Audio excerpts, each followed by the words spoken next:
Episode 259. Today we're talking about some standouts in last night's matchup between the Blue Jackets and Islanders, two teams who are really in the final push for a playoff spot. And the Eastern Conference is kind of a mess because there's so many good teams in the West that are trying to compete for that last playoff spot.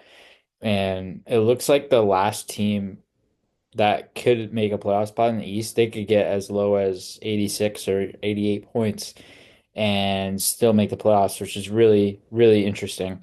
And I think it makes the East a little bit more intriguing in that sense because you have a lot of bubble teams who are right on the cusp of making it, and some teams who aren't even close to being out yet. So we'll see how it transpires. But Columbus, they got the 2 points in the shootout, big 2 points for them. They needed those 2 points and played a really good game. It was back and forth for a majority of it. Sean Monahan made his return to Columbus and their lineup in this game, playing on the top line, and he looked awesome. He had 2 assists. He was the only player in Columbus to have a multi-point game, and he was just very effective as a two-way guy.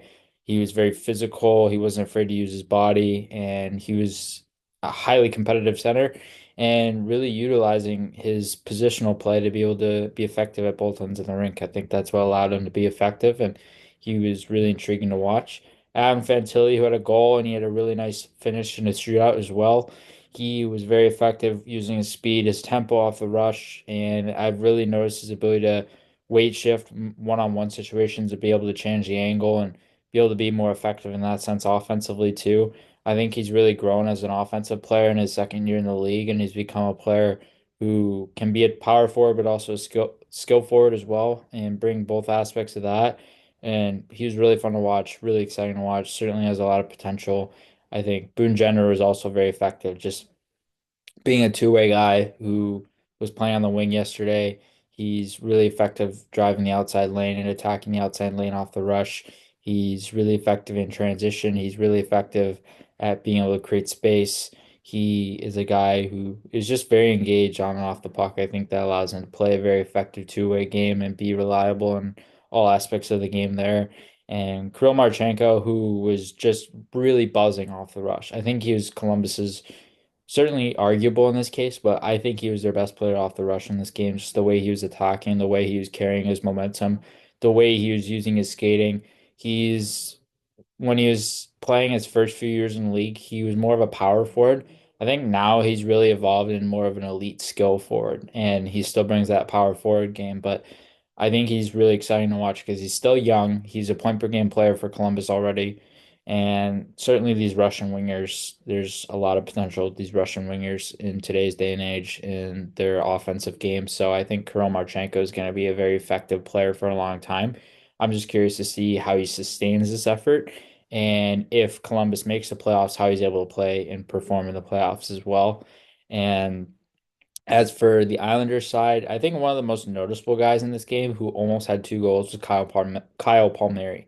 And he had a disallowed goal. There was, I believe, around 8 seconds left to go in the third period. And really nice deflection, but it got called off and because of goal interference. But he was buzzing all game long, just in terms of work ethic, competing, speed, skating ability, being effective up ice, and was really noticeable and just creating a lot of offense. And Adam Boquist is the only player on the Islanders to get a 2 point game, and he was playing forward. And usually an offensive minded defenseman, he was playing forward. He was playing the wing in this game, which is really untraditional for him, but he played it really well and he adapted really well. I think those offensive minded defenders have an easier time adapting to playing forward because their their mindset is go, go, go when they're playing defense and when they're in transition. So I think that really adapted to Boquist's style pretty well. I don't know if this is a long-term fit or just a short-term fit, but certainly looked effective. And I think the other thing that allows him to be effective up front is his skating. He's got really good skating, really good edges, really good ability to maneuver guys one on one. I don't think he necessarily has the pace to play consistently as a forward, but he was reliable there and he was very effective.